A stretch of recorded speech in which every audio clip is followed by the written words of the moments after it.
Good morning friends. Modern management practices आधुनिक व्यवस्थापन पद्धती या विषयामध्ये आपण टोटल क्वालिटी मॅनेजमेंट किंवा संपूर्ण गुणवत्ता व्यवस्थापन शिकत आहोत. आता या आधीच्या विविध लेक्चर्समध्ये आपण संपूर्ण गुणवत्ता व्यवस्थापन म्हणजे काय, त्याची व्याख्या, अर्थ, वैशिष्ट्य, फायदे तोटे सगळं बघितलेलं आहे. त्याचे वेगवेगळे घटक बघितलेले आहेत.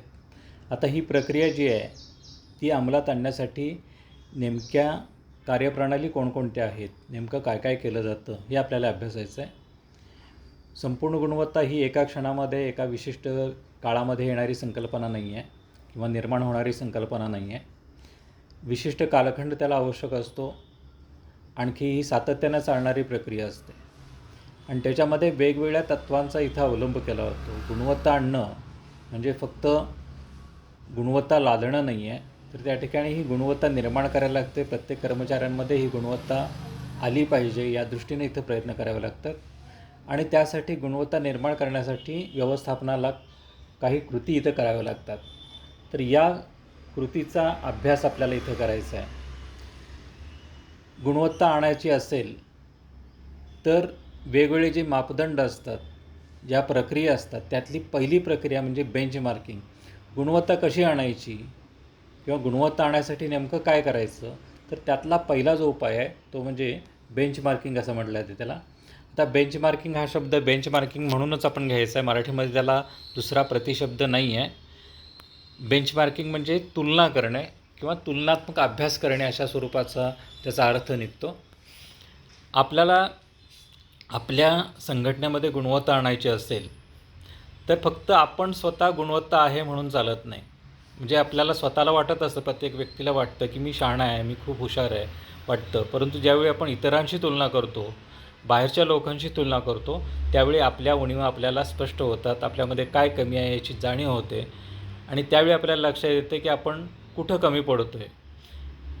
ही जी तुलना आपण व्यक्तिगतरित्या करतो, त्याच पद्धतीनं संघटनेची दुसऱ्या संघटनेबरोबर तुलना करणं आणि आपले दोष शोधणं याला बेंचमार्किंग असं म्हटलेलं आहे.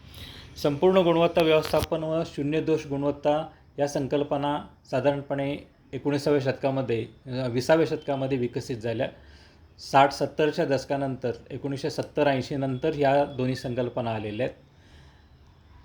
त्यातली संपूर्ण गुणवत्ता व्यवस्थापन ही संकल्पना अगदी अलीकडच्या काळामध्ये आली. त्याच्या आधी जी संकल्पना होती ते म्हणजे शून्य दोष, झिरो डिफेक्ट कन्सेप्ट. शून्य दोष गुणवत्ता म्हणजे दोषच ठेवायचे नाही किंवा दोषरहित स्वरूपाची संकल्पना होती.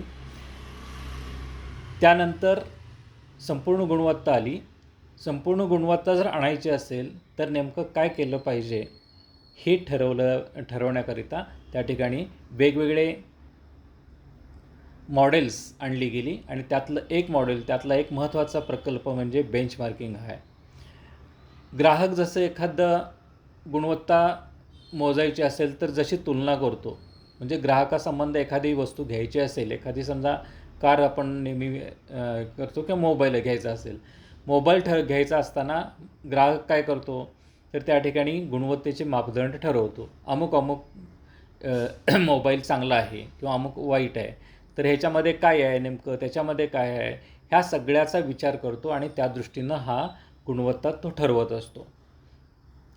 आता गुणवत्ता ठरवत असताना तो समकक्ष स्वरूपाची गुणवत्ता ठरवतो. म्हणजे एखादा मोबाईल घ्यायचा आहे आणि त्याची कपॅसिटी समजा एक 10,000 किंवा 20,000चा मोबाईल घ्यायचा आहे. ओके, तर 20,000पर्यंतचा मोबाईल घ्यायचा असेल तर तो वेगवेगळे जी प्रॉडक्ट असतात त्याच्याशी तुलना करतो. तो डायरेक्ट ॲपलशी तुलना करत नाही, लक्षात घ्या. म्हणजे ॲपलचा जो मोबाईल 50-60 हजारचा असतो त्याच्याशी तुलना करणार नाही, तर 20,000मध्ये ज्या सेगमेंटमध्ये जे मोबाईल्स आहेत त्याच्याशी तुलना करत असतो. हा ग्राहक जशी अशा पद्धतीची तुलना करतो त्याच पद्धतीनं कंपनीला देखील आपल्या गुणवत्तेची निकष तपासण्याकरिता इथं तुलना करावी लागते. उद्योग संस्थेने देखील स्वतःच्या गुणवत्तेचं मापन केलं पाहिजे आणि त्याकरिता मापदंड ठरवले पाहिजेत. म्हणजे ग्राहक जसं या ठिकाणी मापदंड ठरवतो गुणवत्ता मोजण्याकरिता, तसंच त्या ठिकाणी संस्था किंवा कंपनी देखील तसे मापदंड ठरवत असते आणि तुलनात्मक मापन करत असते, तुलनात्मक विचार इथं करत असते. ही संकल्पना प्रथम रॉबर्ट कॅम्प यांनी 1989मध्ये मांडली. 1989ला ही संकल्पना मांडली की तुम्हाला जर गुणवत्ता आणायची असेल तर ते पहिल्यांदा तुम्ही दुसऱ्यांची तुलना करा. तुम्ही स्वतः शहाणा आहे किंवा तुमची चांगली आहे कंपनी असं म्हणून चालणार नाही, तर तुमची दुसऱ्याशी ज्यावेळी तुलना होईल, दुसऱ्या कंपनीबरोबर तुलना होईल, त्याचवेळी तुम्ही चांगल्या पद्धतीनं काम करू शकाल आणि तुमच्या उणीवा तुम्हाला दिसू शकतील. अशा पद्धतीने संकल्पना आणली. त्यानंतरच्या काळामध्ये या संकल्पनेचा वापर सगळ्या ठिकाणी केला जाऊ लागला. आता बेंचमार्किंगची व्याख्या जी केलेली आहे ती आपण बघूया. Benchmarking is the process which allows a company to determine whether its performance of organizational process and activities represent best practices comparing to another which is widely considered as best practices of other similar organization. मराठीमध्ये ही व्याख्या पुढील प्रमाणे आहे बघा. संघटनात्मक प्रक्रियेतील विविध घटकांची व क्रियांची गुणवत्ता उंचावण्यासाठी सर्वोत्कृष्ट व्यवहार पद्धती अंगीकार करता याव्या म्हणून दुसऱ्या त्याच प्रकारच्या संस्थेतील सर्वोत्कृष्ट व्यवहार पद्धती नजरेसमोर ठेवून त्याची आपल्या संस्थेतील व्यवहार पद्धतीशी धोरणात्मक मूल्यमापन करण्याची प्रक्रिया म्हणजे बेंचमार्किंग आहे. आता या ठिकाणी ही जी व्याख्या आपल्याला मोठी वाटते त्याच्यामध्ये काय सांगितलेलं आहे, तर पहिला घटक आहे तो म्हणजे घटकांची आणि क्रियांची गुणवत्ता उंचावणं. हा पहिला घटक आहे. म्हणजे आपली जी संघटना आहे त्यामध्ये असणाऱ्या वेगवेगळ्या प्रक्रिया, त्यामध्ये असणाऱ्या वेगळ्या क्रिया, त्यामध्ये असणारे वेगवेगळे घटक यांची गुणवत्ता उंचावली पाहिजे. ओके. त्यानंतर दुसरा जो घटक आहे सर्वोत्कृष्ट व्यवहार पद्धती नजरेसमोर ठेवली पाहिजे. म्हणजे समजा एक प्रोसेस आहे तर ती प्रोसेस आपली बरोबर आहे आपण म्हणून चालणार नाही आहे, तर ती आपण कुठेतरी कंपेअर केली पाहिजे. आपली जी प्रोसेस असणार आहे ती दुसऱ्यांशी तुलना केली पाहिजे, कंपेअर केलं पाहिजे. आणि हे करत असताना आपल्या पद्धतीनं किंवा आपल्यासारखीच जी कंपनी आहे त्याच्याशी तुम्ही तुलना केली पाहिजे. त्यांची प्रोसेस कशी आहे आणि आपली प्रोसेस कशी आहे, त्यांची पद्धत कशी आहे आणि आपली पद्धत कशी आहे, त्यांचे व्यवहार कसे आहेत आणि आपले व्यवहार कसे आहेत, अशी ही तुलना झाली पाहिजे. आता ही तुलना करत असताना आपल्याशी सिमिलर किंवा आपल्याशी साधर्म्य असणाऱ्या संघटना निवडल्या पाहिजेत. उगाच कुणाशीही इथं तुलना करून चालणार नाही आहे. बेंचमार्किंग म्हणजे फक्त दुसऱ्यांशी तुलना करणं असं नाही आहे.